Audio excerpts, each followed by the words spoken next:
Hey there everyone, I'm here with my WWE Crown Jewel 2023 predictions. Honestly, it's looking like a pretty good show and I'm really excited for the event. So let's get into it. My voice is slowly coming back to me, so just bear with me. First match is going to be on the kickoff show. This is going to be Sami Zayn versus McDon. And some guys were talking about how they really make Crown Jewel seem like a WrestleMania. I mean, they're literally giving this show an entire kickoff show, which I have no problem with. I think it's awesome because we get some more matches. But yeah, I just think it's kind of funny at the same time that they're really making it like a WrestleMania. But my prediction is Sami Zayn. He's the bigger star in the match. I'm a huge fan of McDon, though. I believe this match could be absolutely amazing, but it is on the kickoff show, so they probably won't have much time to have the match. But if they were given the time, they could have a banger because both are phenomenal in the ring. McDon has been rocking it out. He is like a Dolph Ziggler with his selling. He is an amazing seller. But if we're being honest, I'm almost 100% that Sami Zayn is going to be getting this win. Alright, next up we got Cody Rhodes versus Damien Priest. And let's be honest, this has match of the night potential. Both are extremely capable of putting on an absolute banger. We've seen that from Damien Priest when he had that match against Bad Bunny. Cody Rhodes has had amazing matches time and time again. So I really have high expectations for this match, and I'm pretty sure they will meet those expectations.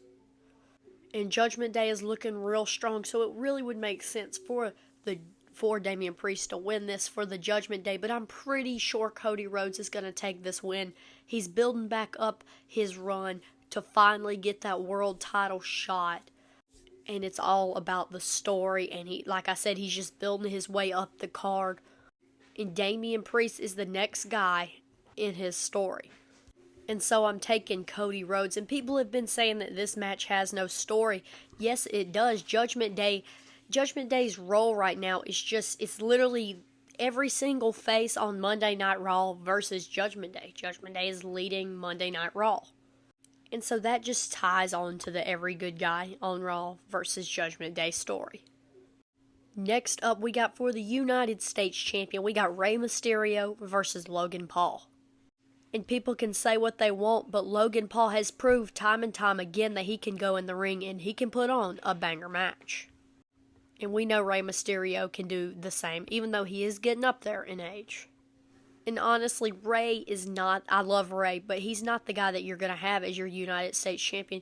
I've always seen the U.S. Champion as kind of like that build-up title. People that are working their way up to the world title, they get that title, lose it, and then go up to the top. And Logan Paul is just a young, amazing talent. And everybody has said that Rey's a transitional talent. I think Logan Paul is the perfect person to end Rey's transitional run. But I love Rey Mysterio, but he's going to be great at putting Logan Paul over. So my prediction for this match is Logan Paul. The next match is going to be for the WWE Women's Champion. This is going to be the champion, Io Sky, versus Bianca Belair, the EST of WWE.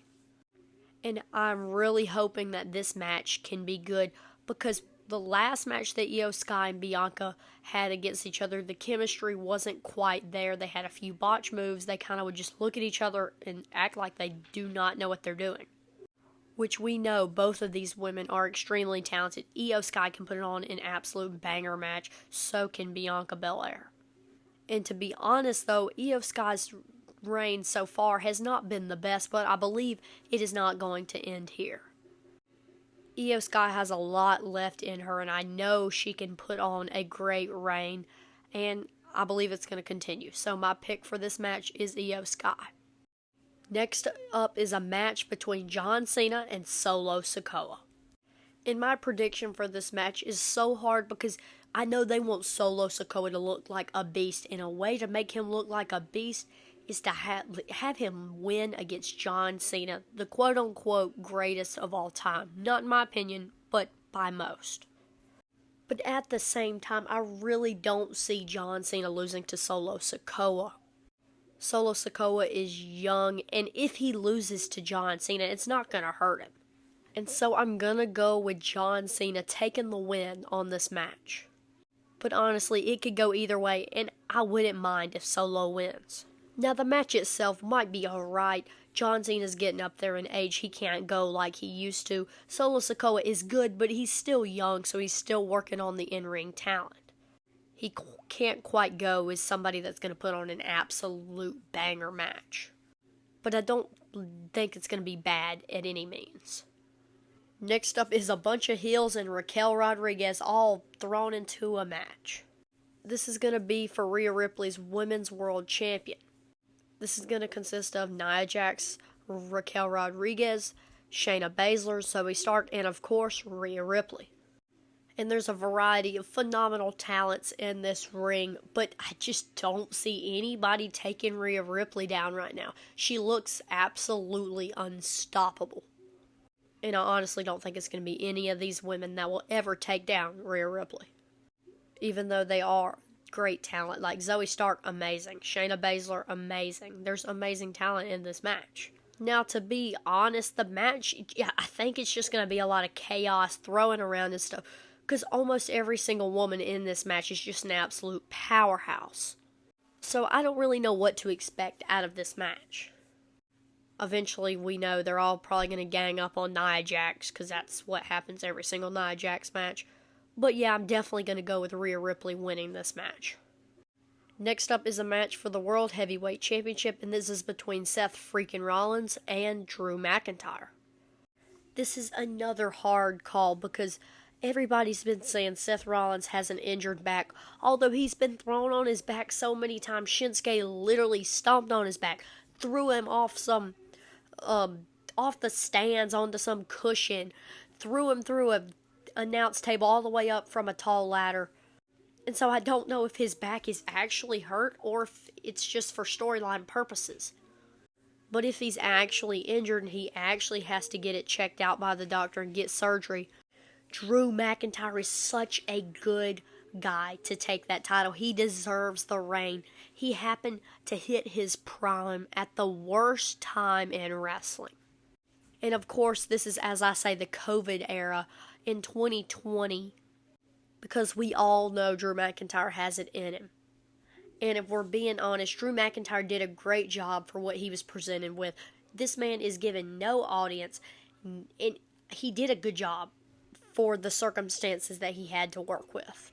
And I believe it's Drew's time to get back to the top. Even if Seth isn't hurt, it's not going to hurt him to lose this match. I mean, let's be honest, Seth Rollins is locked. He's already going to be in the Hall of Fame. He's locked for the Hall of Fame. And Drew just needs this reign. And so I'm hoping Drew will win this match. I just don't know if they're going to let him win the match. But I'm going to go with my gut and say that Drew is winning this match. Oh, and this match could be an absolute banger. Drew McIntyre, phenomenal in-ring talent. Seth Rollins, we know he's a phenomenal in-ring talent. So it could definitely be amazing. Next up is the match that everybody's talking about. This is the undisputed WWE Championship on the line that's been held for 1,000+ days by Roman Reigns, and he's going to be going against the megastar LA Knight, and LA Knight is going crazy. He is the best thing going in wrestling. He is the most over professional wrestler, and everybody wants him to win. Yeah, but do I think they're going to let him win? No. LA Knight, come on, we know he's a great talent, but Roman Reigns, his reign is so meaningful. And Cody has been building himself up for so long. And that's the title that he wants. And when I talk about this, everybody's like, Cody's story isn't about beating Roman Reigns. It's about just getting the title. I understand that. But let's be honest. Beating Roman Reigns is more of an accomplishment than beating LA Knight. Not anything against LA Knight, because as I was just saying, he's a phenomenal talent. But Roman Reigns, Cody's original target was Roman Reigns and his big reign, and that's how he needs to end it. And if it's not Cody that wins, it needs to be somebody bloodline related. But don't get me wrong, I love LA Knight and I know he deserves a world champion. It's just Cody needs it to finish the story. And I know that LA Knight is of age. He's getting up there in age. He's already 40, which that's horrible. I wish he was younger so they did have more time to work with him, because they definitely need to give him that world championship soon while he's so over and while he's the hottest thing going. I just don't think Roman is the guy that he needs to take down right now. But what amazing. We know how much heat Logan Paul gets. Logan Paul is an absolute heat drawer. And LA Knight draws fans. He draws the cheers. He draws the yes. He draws it all. Definitely merch sells. But imagine the heat of Logan Paul in a match with the megastar LA Knight. That would be such an amazing feud. Both of them put on amazing promos. And whenever they were put up against each other, the heel versus the face in a promo, the promo would be so good. And it would be just something that we would love to see on WWE TV. And so, like I said, I would love for Logan Paul to win that U.S. title and then let LA Knight take the U.S. title and then let him get up to the World Championship just a little bit later. Which, as I said, they don't have much time to get him up there, but I definitely think they could fit it in before he gets out to where he's really getting old and can't really go.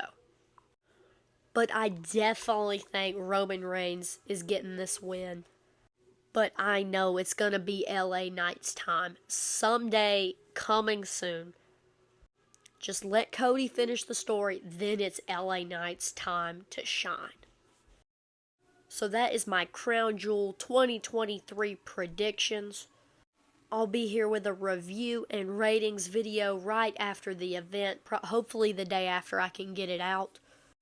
But I'm definitely extremely excited for this event, and I have high expectations for it.